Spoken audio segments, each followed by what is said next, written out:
so for those who might feel like, I would love for our, repertoire to be more diverse, but to be frank, like we're not sure where to start or, what to do. What would be your recommendation for, orchestras or large ensembles that are looking to try to diversify what they perform? Well, I think the first piece of advice would just be to start. Regardless of all of those things that might set you back, just start. Even if it's maybe right now it's one piece, and then you start realizing, oh, well, maybe just one piece is not really the best way forward. And then you do an entire concert, and then you say, well, that's probably not enough either. And then you start realizing more of the nuances of how to do this in the best way possible, by diversifying your board and diversifying the conductors that you bring in, and because they will all have different areas of expertise, diversifying your musicians. And those things sort of happen as maybe a snowball effect. As you get your feet wet, then you learn more and you continue learning more. So as long as you come at it from a perspective of humility and knowing that your first steps are not going to be your last steps, then I think that just going ahead and starting with whatever's in your mind, okay, I can do this. I can do this. So let's start there and see where it leads. Awesome. Great.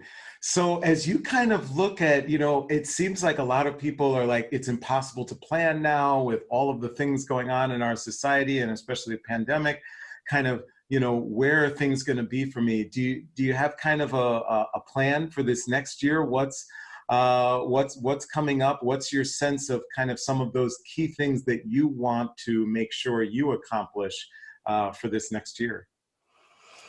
Well, for me personally, I think a lot of it has been related to learning really how to use technology.